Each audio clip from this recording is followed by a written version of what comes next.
हाय प्यारे बच्चों।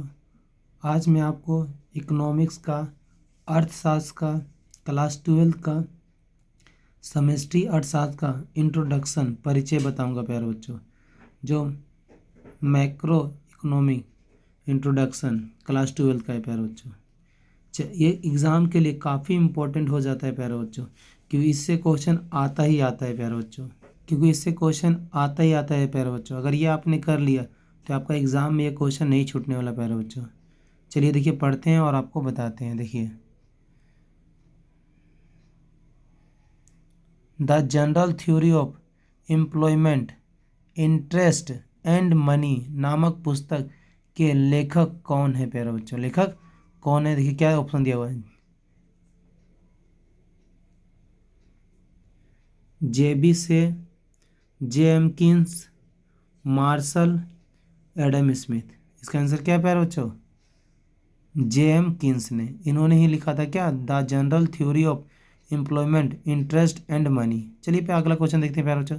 समष्टि अर्थशास्त्र के लिए प्रयुक्त मैक्रो शब्द का अर्थ है।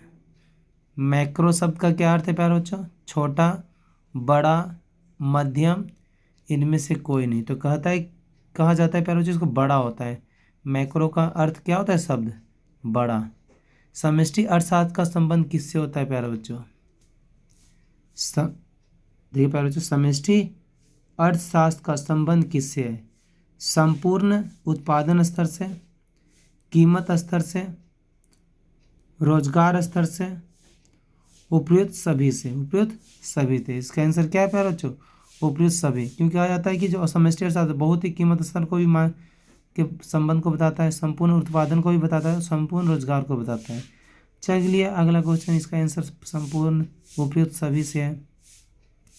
समष्टि अर्थशास्त्र में सम्मिलित है, क्या शामिल है प्यारे बच्चों समष्टि अर्थशास्त्र में? रोजगार का सिद्धांत, मुद्रास्फीति का सिद्धांत, राष्ट्रीय राष्ट्रीय आय का सिद्धांत, उपयुक्त सभी। तो इसका आंसर क्या है प्यारे बच्चों? उपयुक्त सभी है। कहा जाता है कि समष्टि अर्थशास्त्र में रोजगार भी पूरा शामिल होता है, मुद्रास्फीति का भी सिद्धांत शामिल होता है, राष्ट्रीय आय का सिद्धांत भी शामिल होता है, उपयुक्त सभी यानी संपूर्ण को लेकर चलता है। किसने कहा कि समष्टि अर्थशास्त्र सारी अर्थव्यवस्था के कार्यकरण से संबंधित होता है? क्या प्यारे बच्चों समष्टि अर्थशास्त्र सारी अर्थव्यवस्था के कार्यकरण से संबंधित है प्यारे बच्चों? तो किसने बोला? प्यारे बच्चों, सेपिरो, M.H. स्पेंसर, केन्स, इनमें से कोई नहीं। तो इसका आंसर क्या है प्यारे बच्चों? M.H. स्पेंसर, यही इसका आंसर है प्यारे बच्चों। चलिए अगला क्वेश्चन देखते हैं।